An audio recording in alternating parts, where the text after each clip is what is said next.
트럼프 대통령 보면은 지금 우크라이나 전쟁, 러시아 우크라이나 전쟁 종결을 위해서 러시아와 직접 협상하고 있거든요. 네. 그리고 이제 북한에 대해서도 언제든 대화의 문은 열려 있다라는 입장입니다. 금년 내에 만날 수 있고 되도록이면 여건이 갖춰주는 대로 가까운 미래에 만나면 좋겠다라는 또 이제 표명을 한 바가 있고요. 그렇기 때문에 사실은 이제 중국에 대한 메시지가 그렇게 북중러를 셋을 모아봐야 결국 나는 언제든지 각계격파할 수 있는 능력이 있고 특히 이게 트럼프 대통령이 이 주력으로 벌이는 협상 중에 하나가 강대국 간의 거래란 말이에요.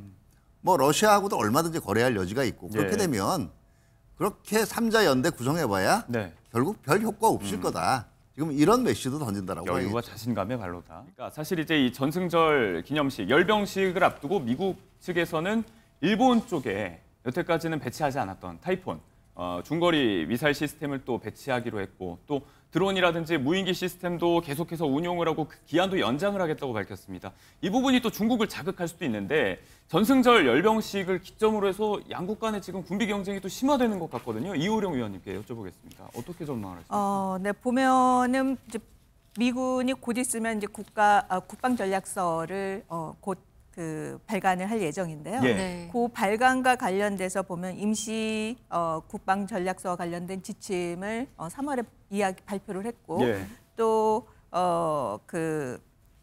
지난 샹그릴라 대화에서 미 국방장관의 그 스피치를 보면은 미국이 힘을 통한 평화를 달성하기 위한 3가지 임무를 이야기를 해요. 그래서 군인 정신 강화, 군사력 재건, 억지력을 재확립을 하겠다라고 있는데 이 중에서 이제 군사력 재건하고 억지력 재확립 부분이 바로 미중 간의 군사력, 경제 부분에 초점을 맞춘 내용이고 이 부분은 미중 간의 무기 경쟁의 핵심을 다루는 내용이라고 볼 수가 있어요. 그 군사력 재건과 관련돼서 보면은 미국이 이미 국방비를 전년 대비 13.4%를 이제 증가를 했고요. 이 증가된 항목이 어디에 포커스를 두고 있느냐? 골든돔, 6세대 전투기. 그 F-47, 새로운 스텔스 폭격기 B-21, 또 새로운 잠수함, 구축함, 극초음속 무기, 드론 등에 대한 집중적인 투자를 하겠다라는 부분이거든요.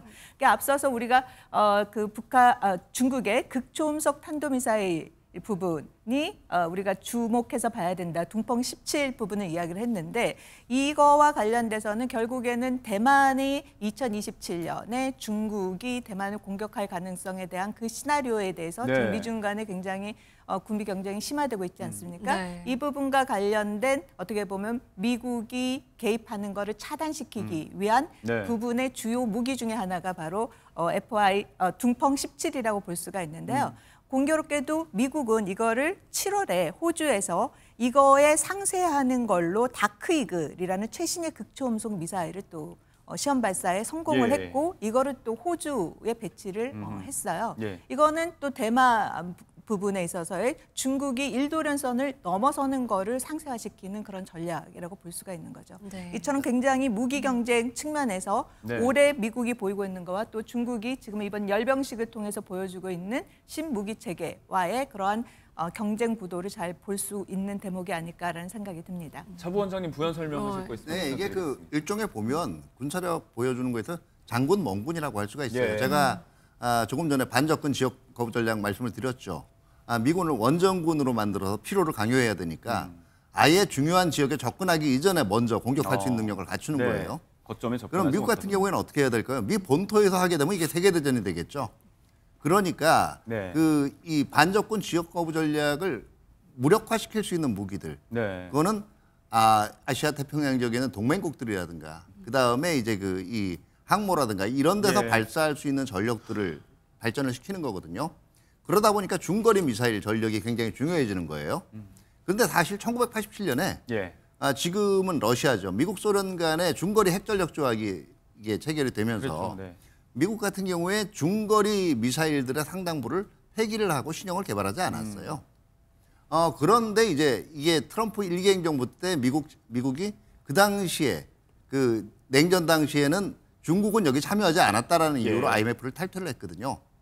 지금 새로운 미사일들이 계속 선보이고 있는 중이지만 일단은 중거리 탄도미사일을 개발하기에는 한계가 지금 여전히 시간이 좀 걸리는 상황에서 예. 이 순항미사일들 중심으로 전력을 지금 배치를 하고 있는 게 타이폰이고요. 네, 토마호크. 예. 그러니까 지금 이 중국이 상당히 민감한 반응을 보이고 있는 거예요. 예.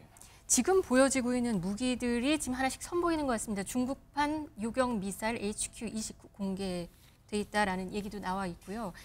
이런 가운데 트럼프 대통령은 푸틴, 김정은에게 안부를 전해줘라라는 글을 올렸습니다. SNS에. 그건 또 어떤 의미로 볼 수 있을까요?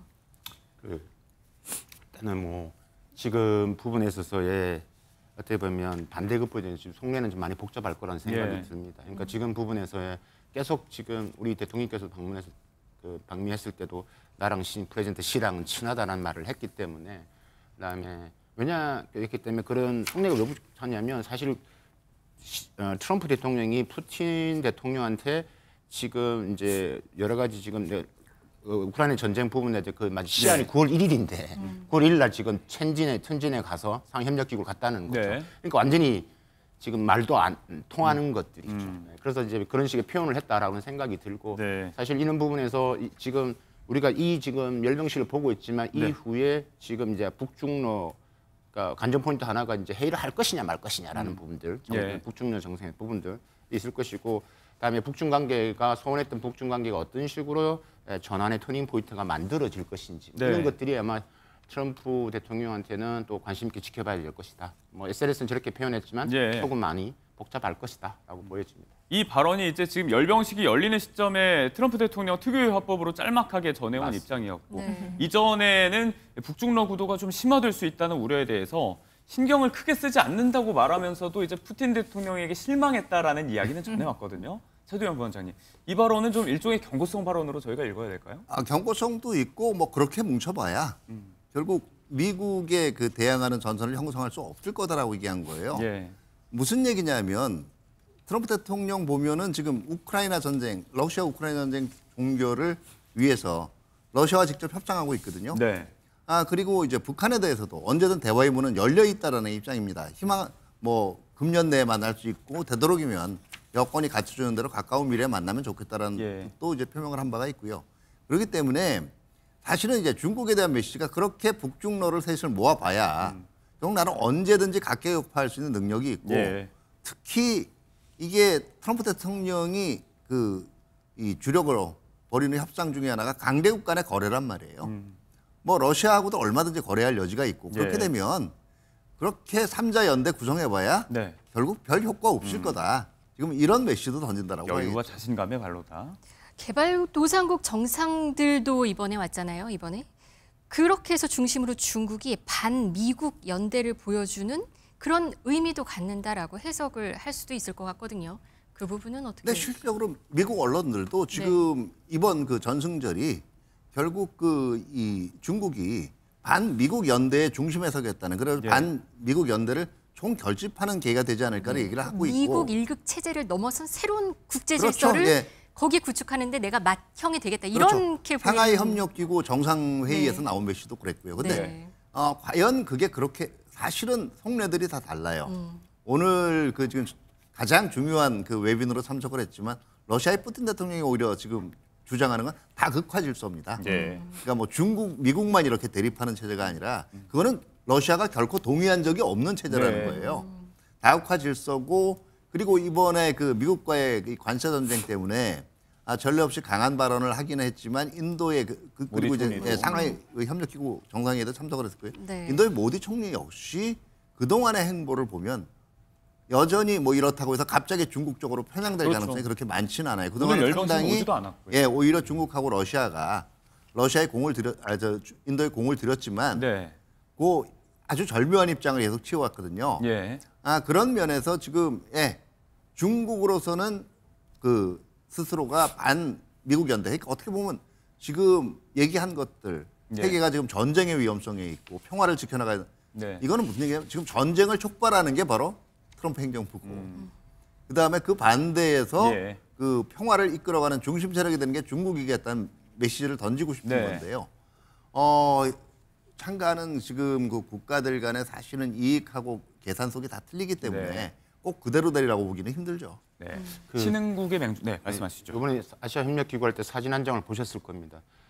시진핑 주석과 시진핑 주석과 푸틴 대통령, 예. 모디 총리가 세 사람이 손을 잡고 있는 네. 그 사진이 엄청나게 지금 중국 내도 엄청나게 돌면서 이게 도원결이냐 이런 식의 예. 표현을 막 하기 시작하는 것들이죠.